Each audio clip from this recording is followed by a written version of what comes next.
जब जब होए अरिष्ट अपारा, तब तब दे धरत अवतारा।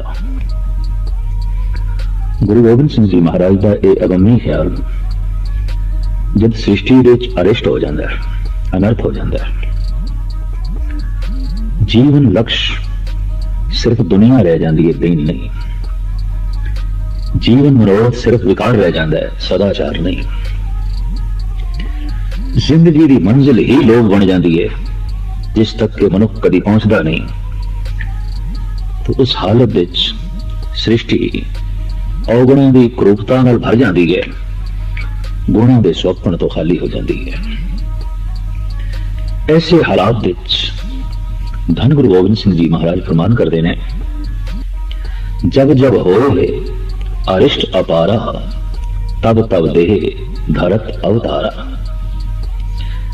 इसनों महान कवि और संत कवि तुलसी ने भी अपने ढंग नाल बयान किया है। जब जब होए धर्म की हानि, बाढ़े असुर अभम अभिमानी, बाढ़े असुर अधम अभिमानी, तब तब विवद धर प्रभु शरीरा, हरे कृपा निध सज्जन पीरा। जब भी इतनी पीड़ा, इतना दुख संताप पृथ्वी झेलती है, पृथ्वी तो झेलन तो मुराद है पृथ्वी दे मनुख झेलते हैं।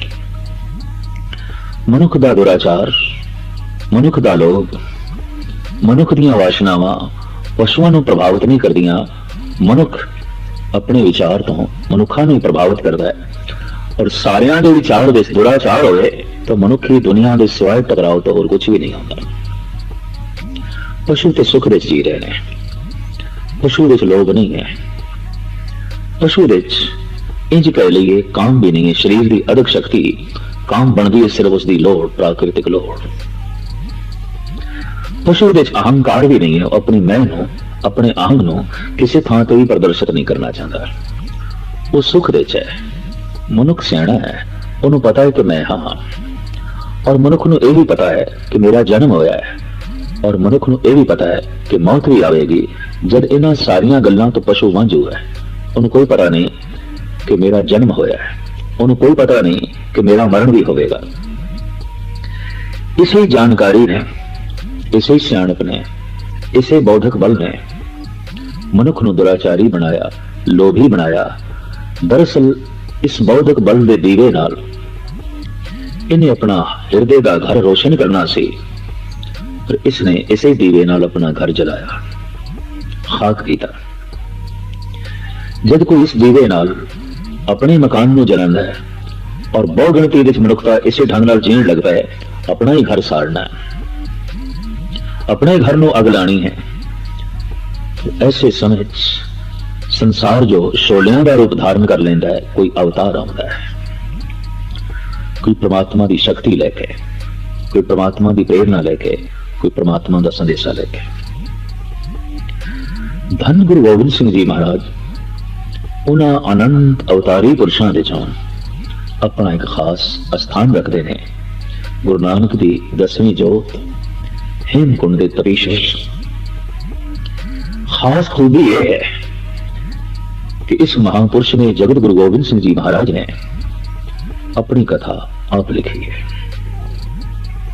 ऐसा लगता है कि सतगुरु दे मन में बार बार एक ख्याल से, किधरे कोई श्रद्धालु, किधरे कोई भगत, किधरे कोई मेरे नाल बहुता प्यार करने वाला कलम चुक के मेरी कथा लिखन लगे, और लिखदियां मैनू किधरे परमात्मा कह बैठे, मैनू किधरे ईश्वर कह बैठे, तो इस सब मेरे कीते किताए ते पानी फेरना होगा। इसे ख्याल में मुख रख के जाप रहा है धन गुरु गोबिंद सिंह जी महाराज ने अपनी कथा आप लिखी है, और अपने आउण का सिद्धांत दस दिता है, अपने आउण का कारण दस दिता है, और अपने आउण तो पहले की जिहड़ी अवस्था है उसनूं भी बयान कर दिता है। धन गुरु गोबिंद सिंह जी महाराज ऐसी महान हस्ती ने, वो कलम के धनी ने, और वो शस्त्रां दे भी धनी ने, वो जबान दे धनी ने, वो दिमाग दे भी धनी ने, वो धर्म दे महान ज्ञाता ने, और वो राजनीति दे महापंडित ने।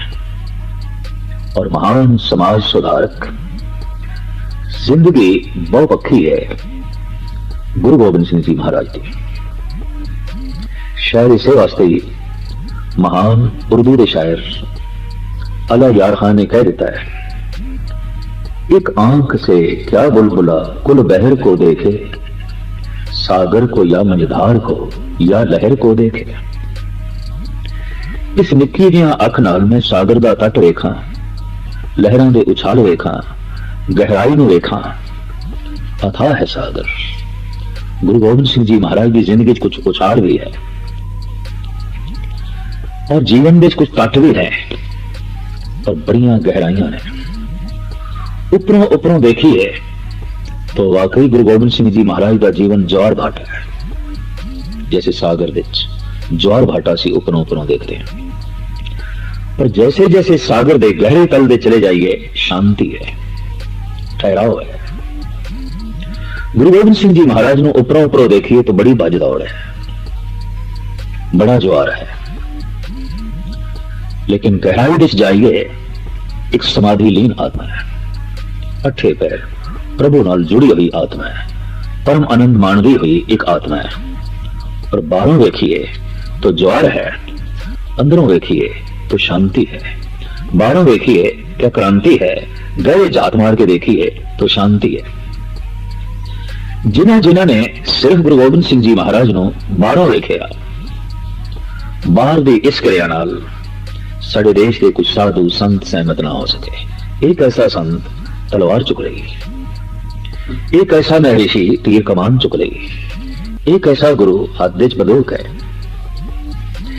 एक ऐसा आत्मदर्शी हथ ते बाज है, और एक ऐसा त्यागी है कि सोने की कलगी मोतियां नाल जड़त सिर ते धारण कर रखी है। गले विच मोती ते हीरियां दी माला, जर्री दे कपड़े, बेशकीमती पैरों का जोड़ा। इस सब कुछ देख के भरम विच पै जाना कुदरती गल है कि इस महापुरुष दे गहराई विच कोई समाधि होगी, शांति होगी, साहित्य होगा, ज्ञान होगा, विज्ञान होगा या कला का भरपूर खजाना होगा। वाकई गुरु गोबिंद सिंह जी महाराज ऐसे महापुरुष ने बकौले भाई नंदलाल। बाहरों देखिए बादशाह ने, अंदरों देखिए दरवेश ने। हक हक अंदेश गुरु गोबिंद सिंह, बादशाह दरवेश गुरु गोबिंद सिंह।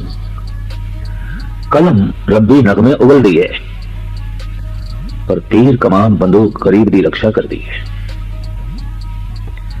कलम तो वो जिथे अकाल उस्तत लिखते ने और इस तो इलावा भगवती की वार लिखते हैं।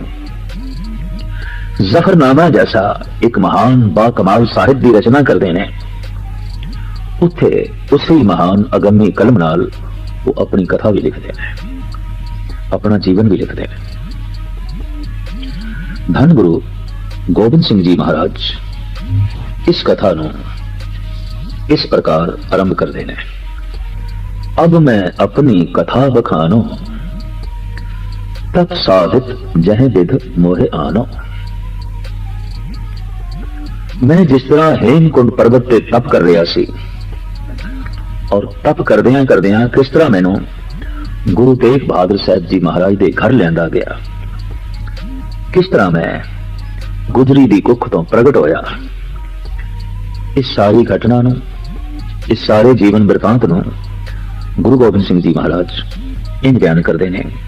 हेमकुंड पर्वत है जहां, सप्त सिंह सोभत है तहां। जिथे सत वड्डियां वड्डियां चोटियां ने और इन्हां सत चोटियां दे विचकार जिथे एक महान सरोवर है, हिम दा सरोवर, बर्फ दा सरोवर। हर वक्त ऊपर बर्फ बर्फ, थल्ले पानी, ऊपर बर्फ। ऐसा जो सरोवर है हेमकुंड पर्वत है जहां, सप्त सिंह शोभित है कहां। सप्त सिंह तय नाम कहावा, पंडराज जह जोग कमावा। उस इलाके का नाम हेमकुंड सप्त सिंह, सत चोटियां वाला, जिस दे नेड़े बैठ के ਪਾਂਡਵਾਂ ਨੇ ਯੋਗ ਸਾਧਨਾ ਕੀਤੀ, परमात्मा नाल जुड़न की कोशिश की, परमात्मा ਨੂੰ प्राप्त करने की कोशिश करती है। सतगुरु कहते ने उस दे निकट ते हम अधिक तपस्या साधी, महाकाल काल का आराधी। उत्थे ही बैठ के ऐसी घोर तपस्या की थी। और जो काल का भी काल है, महाकाल काल का, वो जो महाकाल है, काल का भी काल है, उस महाकाल की आराधना की थी, उस महाकाल का चिंतन किया। पर यह चिंतन इतनी गहराई नाल चलिया, ये विद करत तपस्या भयो, द्वैते एक रूप हो गया। ये तपस्या इतनी गहरी हुई, मैं मिट गया तू प्रकट हो गया।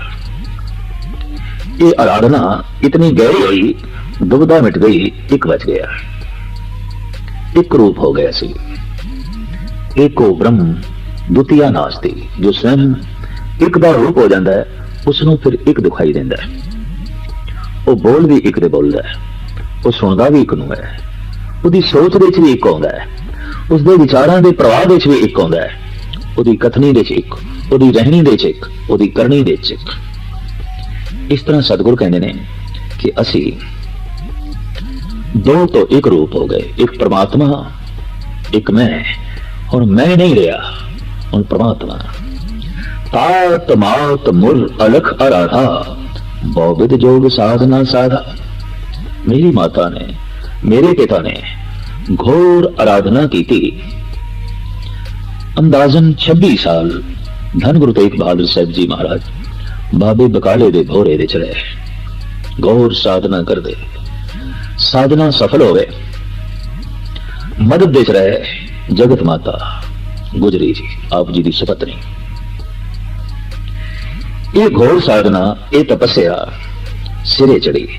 तिन जो करी अलख की सेवा, वो जो न लखे जान वाला परिपूर्ण परमात्मा है। गुरु तेग बहादुर साहब जी महाराज ने सिमरन द्वारा जब उसकी महान सेवा की थी, तिन जो करी अलख की सेवा, तांते भय प्रसन्न गुरुदेवा। प्रसन्नता के पात्र बन गए। अकाल पुरख की सारी प्रसन्नता झोली रिचाण पई। और इंज लग रहा है जैसे कि गुरु तेग बहादुर साहब जी महाराज ने यह आख्या हुए, हे परम पिता, हे परिपूर्ण परमात्मा, कोई राजयोगी, कोई दुष्ट रमन साडे घर भेजो। ये शायद मंग रही होगी। देश के हालात ऐसे सन, मजलूम पैरों थले लिटाड़िया जा रहा सी। धर्म मंदिरां दी बेहुरमती, धर्म ग्रंथां दी बेअदबी। अबला चीख रही सी और विदेशों के बाजारां टके टके बिक रही सी। हालात इस देश के ऐसे सन। और खास करके उस समय भी कश्मीर जो जन्नत आख्या जाता है, दोज़ख बनिया होया सी। बकोले नूर जहां उते जन्नत है। अगर फिरदौस से बर्रू वे ज़मीं हस्तो, हमी हस्तो, हमी हस्तो, हमी हस्तो। अगर कोई जमीन देते फिरदौस जन्नत है तो यही है, यही है, यही है। लेकिन कश्मीर के पंडितां लई ते दोज़ख बन चुकिया सी। कश्मीर के ब्राह्मणां लई वो दोज़ख बन गया सी, वो घोर अग्नि बन चुकिया सी। यही सारे गुरु तेग बहादुर साहब जी महाराज के अगों आनंदपुर साहब दे फरियाद लेके आए सन। ये सारा दृश्य पहले तो ही गुरु तेग बहादुर साहब जी महाराज को पता है ऐसा होना है। तभी उन्होंने दुष्ट दमन की अपने घर विच मंग की थी। गुरु गोबिंद सिंह जी महाराज फरमान करते ने, तिन प्रभ जब आयस मोहे दिया। फिर मैनू परमात्मा ने आदेश किया, हुक्म किया, आज्ञा की। तिन प्रभ जब आयस मोहे दिया, तब हम जन्म कलू में लिया। फिर साडा जन्म होया इस कलयुग दे विच। फिर असी गुरु तेग बहादुर साहब जी महाराज के घर आए।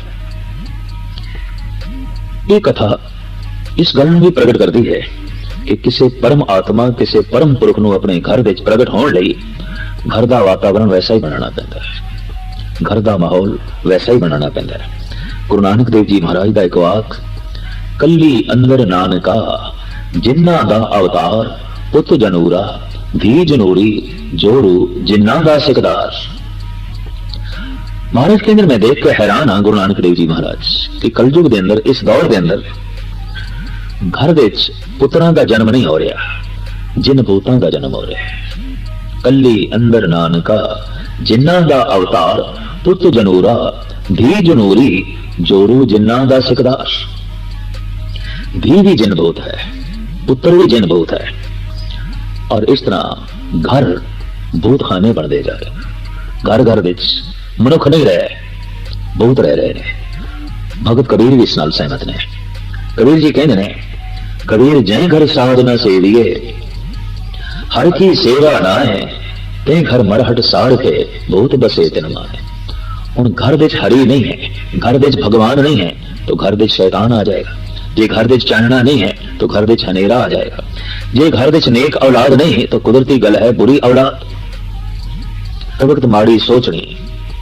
और जब परिवारिक जीवन ग्रस्त जीवन भ्रष्ट हो जाता है, सिर्फ शरीर की कशिश के तल ते रुक जाता है, तो उस घर विच जिहड़ी औलाद आउंदी है वो जिन भूत ही आउंदे ने।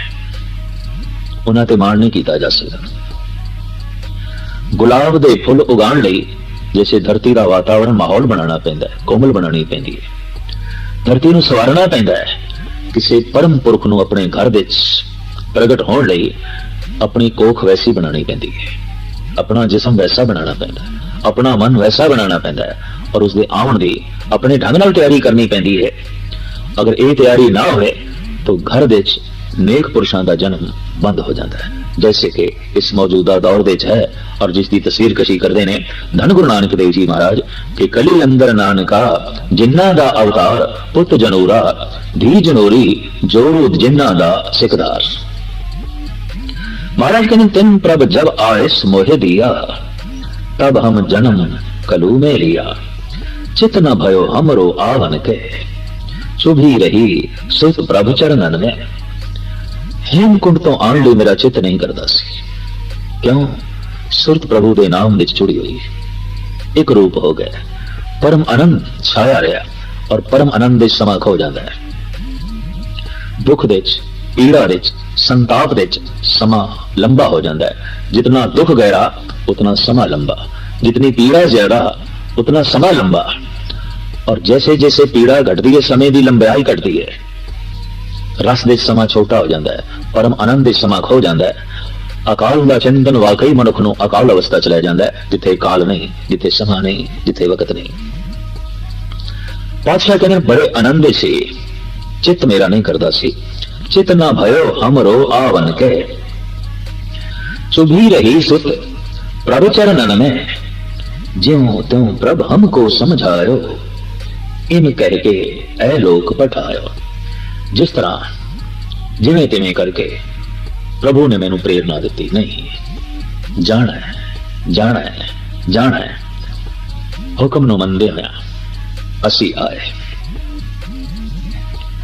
लेकिन जापदा है गुरु गोबिंद सिंह जी महाराज ने प्रश्न खड़ा किया है परमात्मा दे अगों। जब सुरत एक हो जाती है, परमात्मा साक्षात होता है और परमात्मा नाल गोष्ठी होती है। इस तरह जिवें मनुख पुत्रां नाल गोष्ठी करता है, भरावां नाल गोष्ठी करता है, पत्नी नाल गोष्ठी करता है, दोस्तां नाल गोष्ठी करता है, संत प्रभु नाल गोष्ठी करते हैं, संत परमात्मा नाल गोष्ठी करते हैं।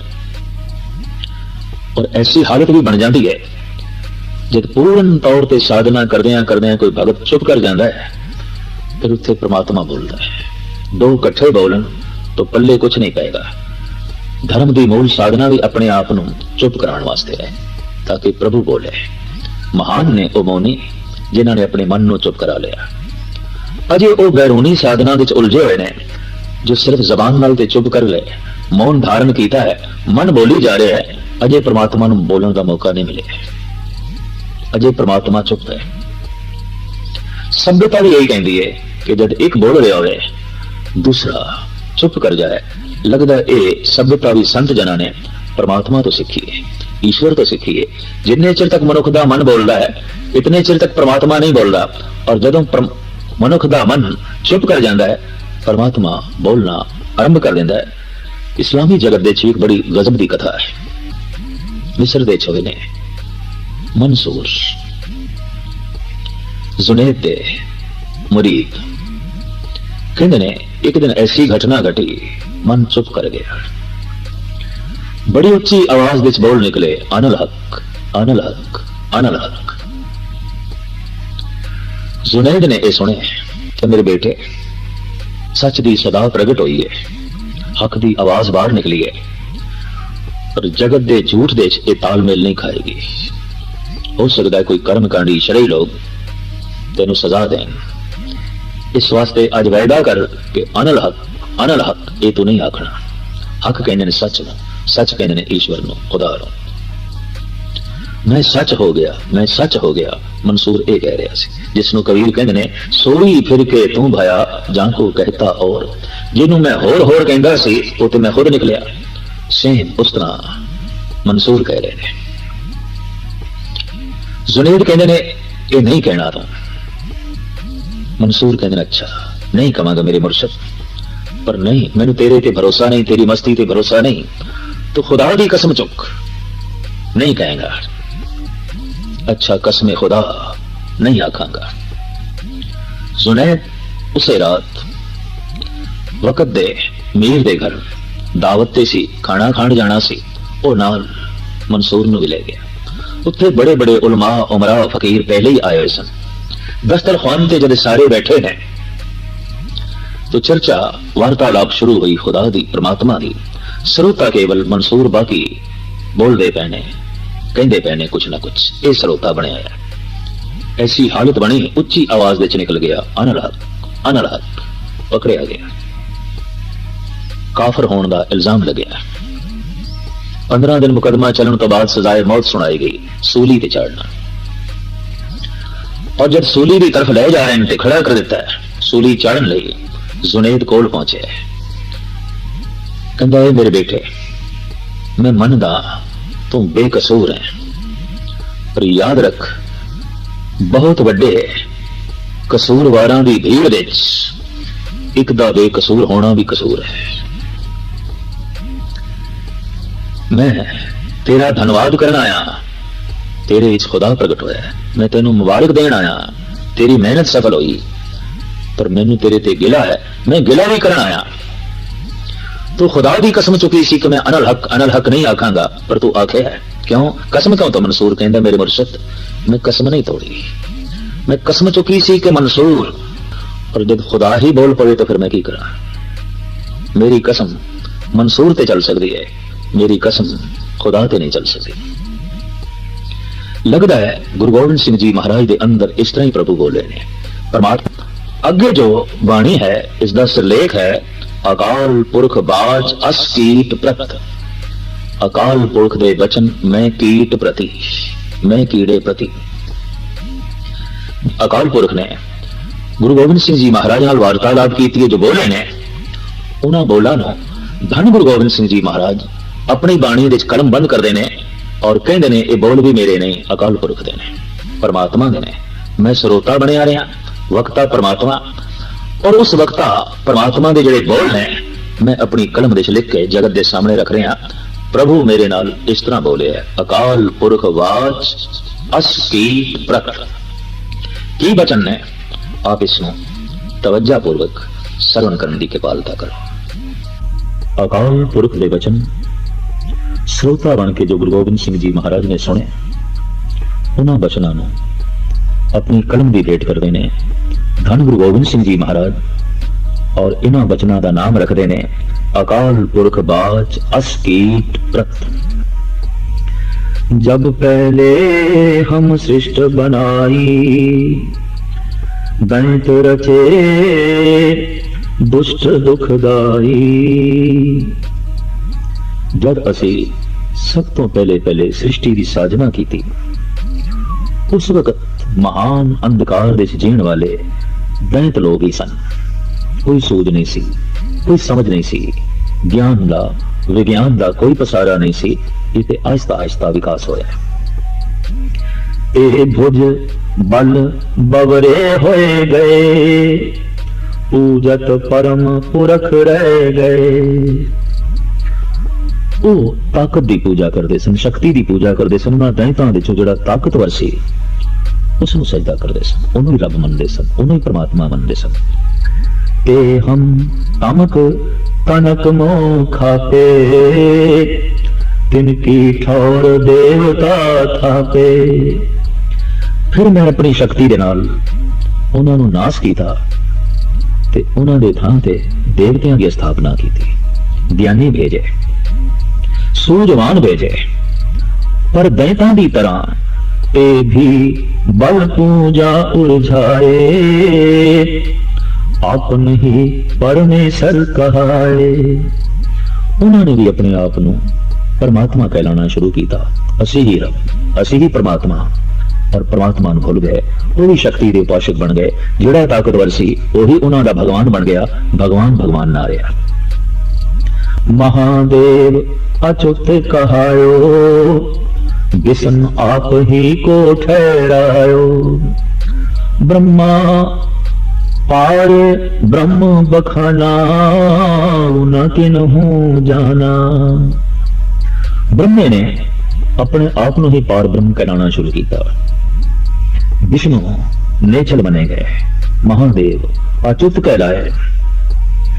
इस तरह तीन देवतियां की पूजा प्रतिष्ठा जगत विच प्रचलित हुई। प्रभु का अज्ञान बनिया ही गया, दीवार बनी रही। जेड़े जेड़े दीवार तोड़न लई भेजे वो स्वयं दीवार बन गए। चाहिदा ते ये सी परम पुरख द्वार बनन, पर वो द्वार न बन के दीवार बन गए। और लोकां दा प्रभु तक पहुंचना कठिन हो गया। तब साखी प्रभ अष्ट बनाए, साख नमित दे दे ठहराए। ते कहे करो हमारी पूजा, हम बिन अवर न ठाकुर दूजा। फिर असी ज्ञानी पैदा किते, पर वो भी अपने आप को ठाकुर जी करके कहने लग गए और अपनी पूजा आरंभ करा दी। जो जो द्वार नूं तोड़न लई, दीवार नूं तोड़न लई भेजिया, ओही ओही दीवार बन के रह गया। परम तत्व को जिन ना पहचाना, तिन कर ईसर तिन को माना। केते सूर चंद को माने, अग्न होत कई पवन प्रमाणे। बेशुमार ऐसे ने जिन्होंने सूरज नूं परमात्मा कह के, सूरज नूं भगवान कह के पूजना शुरू किया। चंद्रमा नूं ईश्वर जान के पूजना आरंभ किया। कई अग्नि दे पुजारी बने, कई पवन आहारी बने। तिन्हू प्रभ पाहन पहचाना, नाथ किते जल कर तो दिखाना। बेशुमार ने परमात्मा नूं पत्थर ही मान लिया। पत्थर परमात्मा की कृत है, पत्थर परमात्मा का करता नहीं है। परमात्मा की कृत है। जिस दिन परमात्मा चंगा लगेगा उस दिन पत्थर भी चंगे लगणगे, क्योंकि प्रभु की कृत है। पर कृत में परमात्मा मान लीए तो करते का कोई बोध ना होए, ये अज्ञानता है, ये ना समझिए। इस वास्ते धन गुरु गोबिंद सिंह जी महाराज अपने महान कलाम के राही जगत नूं संदेश उपदेश देते हुए कहते हैं, केवल काल ही करतार, वही करतार है, पर जगत के कृत नूं मनदा है। करते का बोध नहीं, करते दी सोच ते समझ नहीं।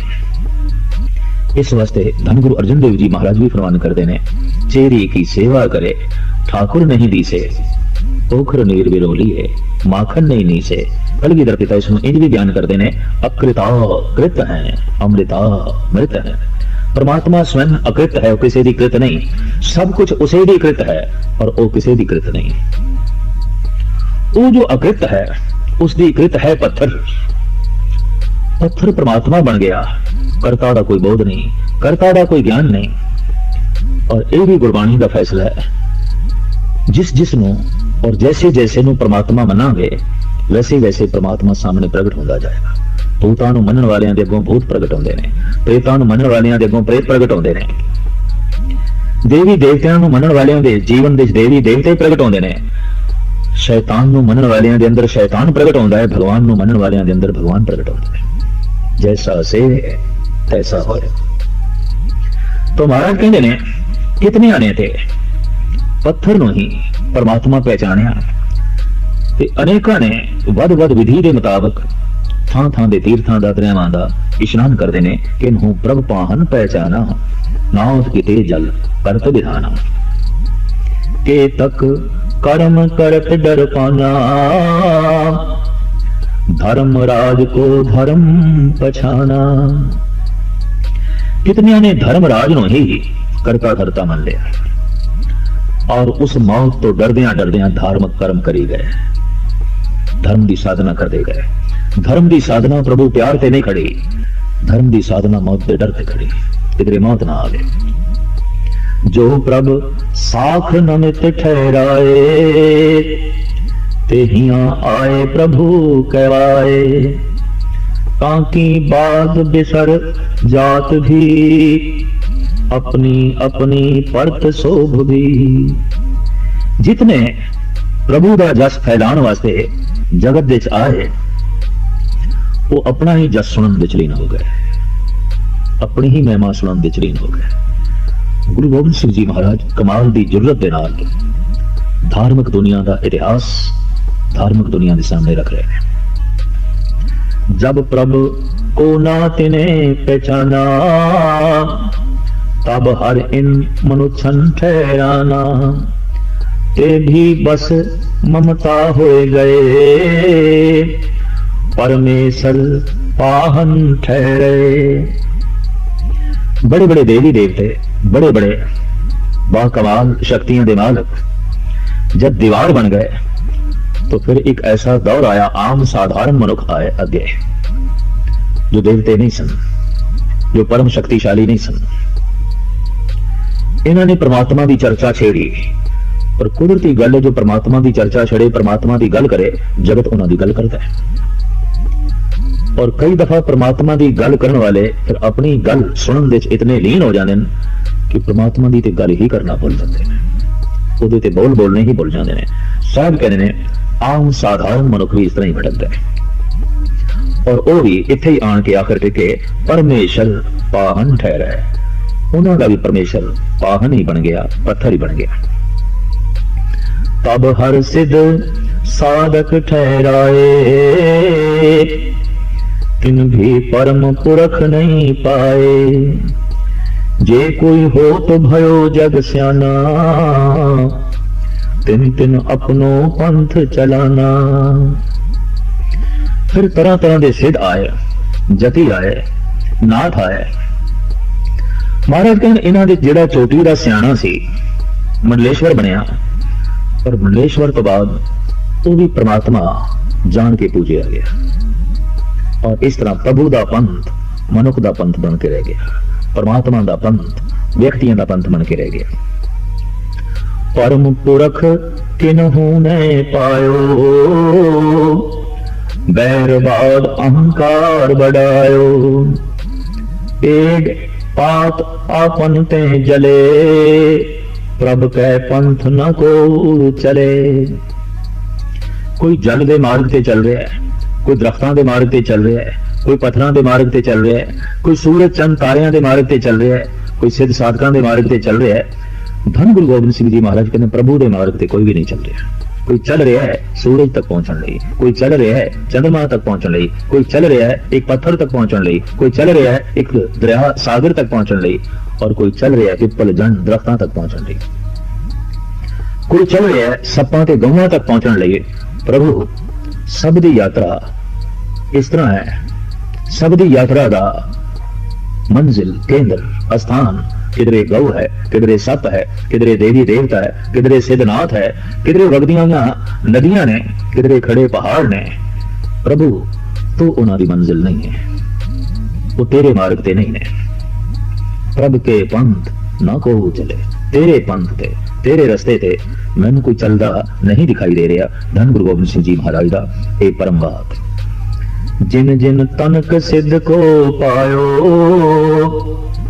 तिन तिन अपना राह चलायो। परमेश्वर ना किनू पहचाना मम उचारते भयो दीवाना।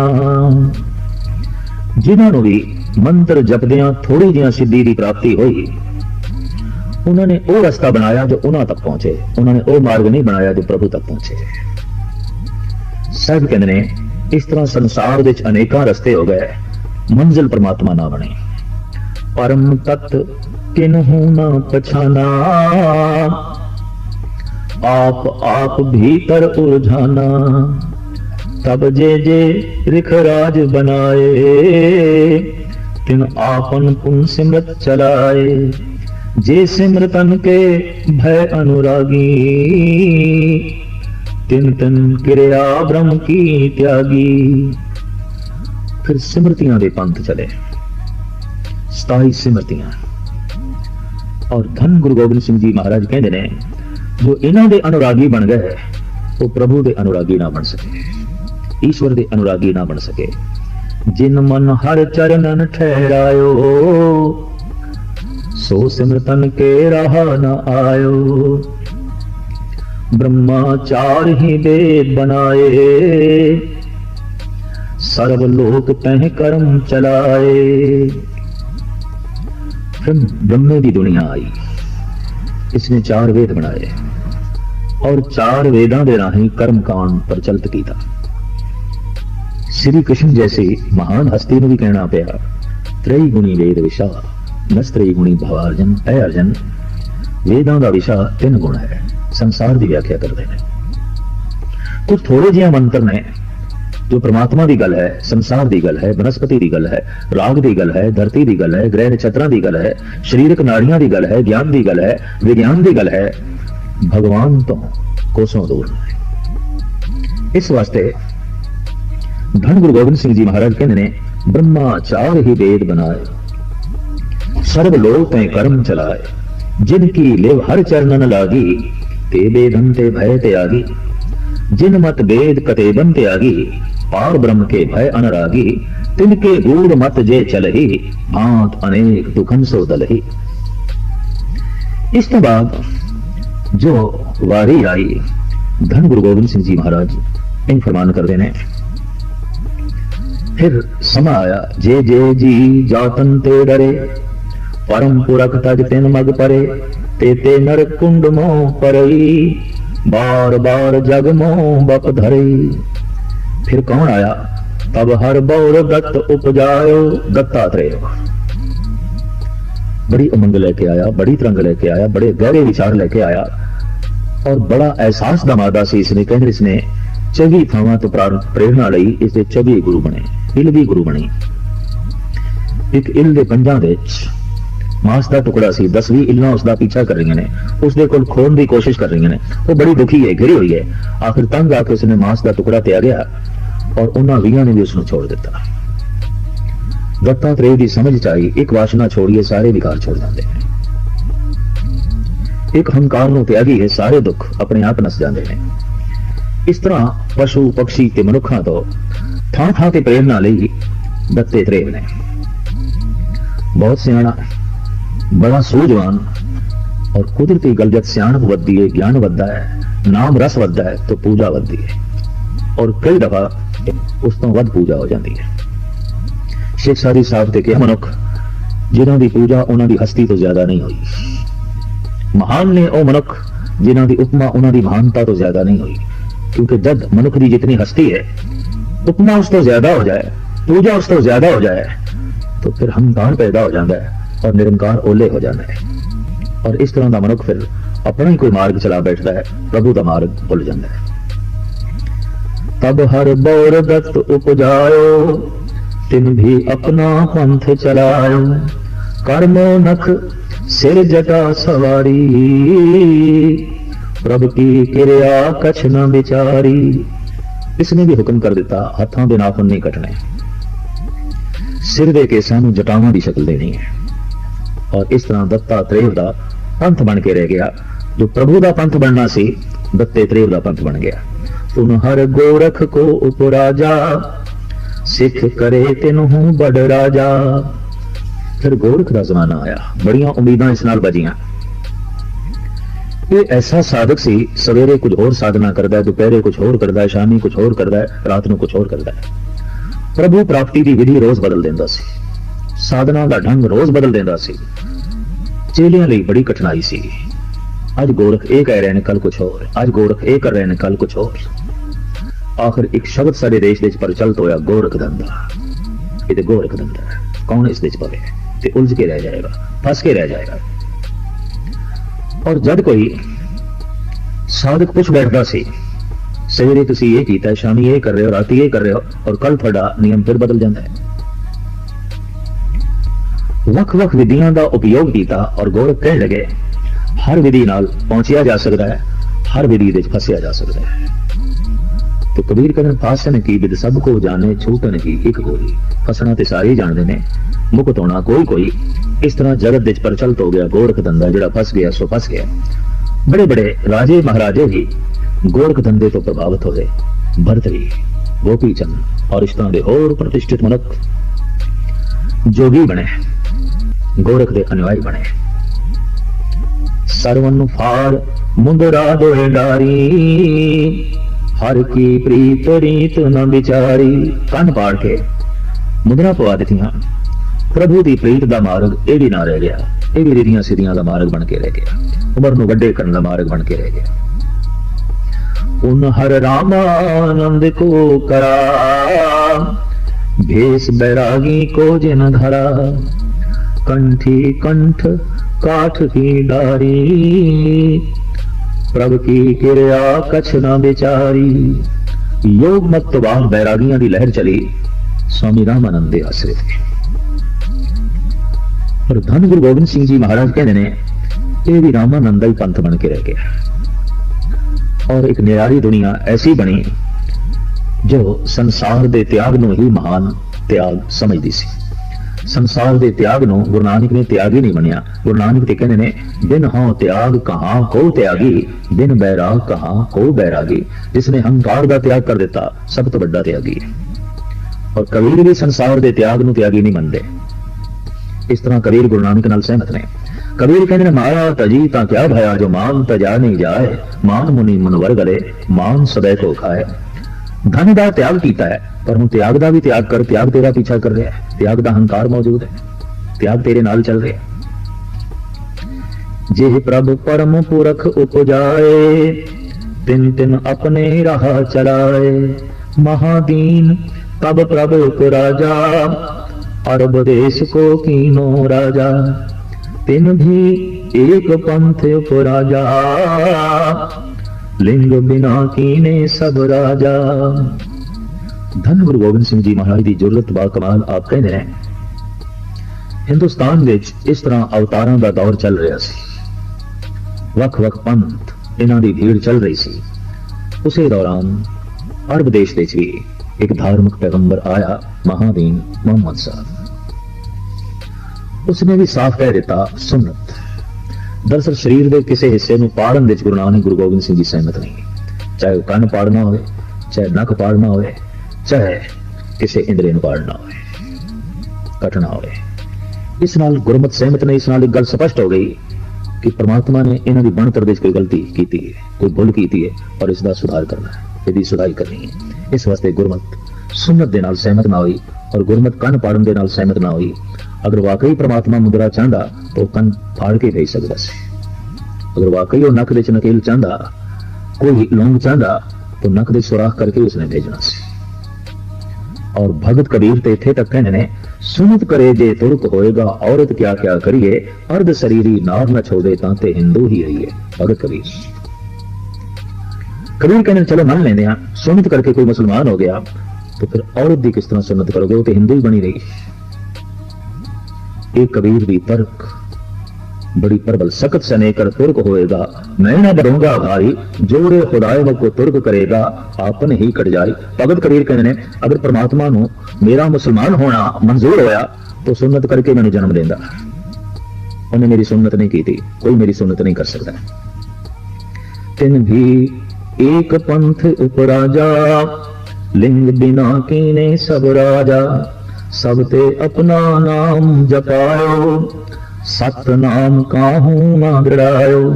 सब अपनी अपनी उलझाना, पार ब्रह्म काहू न पछाना। उस समय फिर की होया, तप साधक हर मोहे बुलायो। इम कह के ए लोक पठायो। तप करदे होया फिर प्रभु ने मैनू हुक्म किया, इतना कुछ मैं भेजे है, इतने पठाए ने, सब दीवार बने ने, तुसी जाओ द्वार बनाओ। अकाल पुरख बाज इस तरह अकाल पुरख ने आख्या, मैं अपना सुत तोहे निवाजा, पंथ परचुर कर दे को साजा, जाए तहां तय धर्म चलाए, बुद्ध कर्म ते लोक हटाए। जब परमात्मा ने ऐसा मैंने हुक्म किया तो धन गुरु गोबिंद सिंह जी महाराज कहते हैं, हेमकुंड ते हथ जोड़ के मैं खड़ा हो गया, ठांड भयो मैं जोर कर, बचन कहा सिर न्याय, पंथ चले तब जगत में, जब तुम करो सहाय। हे प्रभु तू मददगार बन ताकि मैं तेरा पंथ चला सका, तेरा मार्ग जो है चला सका। और इस तरह मेरा आगमन होया कि मैं मुरपित पूर्व कीस पयाना, भांत भांत के तीर्थ नाना, जब ही जात त्रिवेणी भय, पुण्य दान दिन करत बिते, कहीं प्रकाश हमारा भयो, पटना शहर विखे भौल। पुण्य दान करदियां करदियां थां थां ते शहरां ते तीर्थां ते विश्राम करदियां मेरे पिता जब त्रिवेणी दे चाहे उत्थे मैं माता दी गोद दे चाया, और जब पटने पहुंचे तो मैं धरती दी गोद दे चाया, मैं उत्थे प्रगट होया। क्योंकि साफ इत्थे क्या है, जब ही जात त्रिवेणी भय, पुण्य दान दिन करत बिदे, कहीं प्रकाश हमारा भयो। उस त्रिवेणी विच माता दे गर्भ विच मेरा प्रकाश होया, पटना शहर विखे भौल है, और पटने विच मेरी देही जो है प्रगट होई, और आज विच आगमन होया।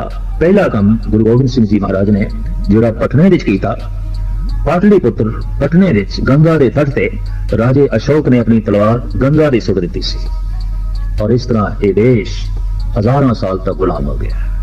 उसी गंगा के तट तो उसी पाटलिपुत्र विचों गुरु गोबिंद सिंह जी महाराज ने तलवार चुक ली और आजादी की सिगरेट इस देशवासियों की झोली च पाई, और प्रभु का पंथ, प्रभु का मार्ग उसे शहर तो चलाना आरंभ किया। गुरु गोबिंद सिंह जी महाराज का पंथ प्रभु का पंथ है, और आप दीवार नहीं बने। आपने साफ कह दिता, जो हमको परमेश्वर उच रहे हैं ते सब नरक कुंड में पड़े हैं, मुझको दास तवन का जानो, या मैं भेद न रंच पछानो, मैं हूं परम पुरख को दासा, देखन आयो जगत तमाशा। कुंडी नरक विच हो जाएगा जो मैनू परमात्मा मनेगा, मैं उसका सेवक हाँ, उसका रस्ता बनाने लिए आया, मैं दीवार नहीं मैं द्वार हाँ। धन गुरु गोबिंद सिंह जी महाराज दे ये अगम्मी वाक जिसनू पढ़ सुन के आप दी आवन दे कारण का पता चलता है, आप दी रूहानियत का पता चलता है, आप दी शक्ति का पता चलता है, आप दी सोचनी का पता चलता है। धन गुरु गोबिंद सिंह जी महाराज मेहरामत करन, ये सारियां विचारां हिरदे च बसन।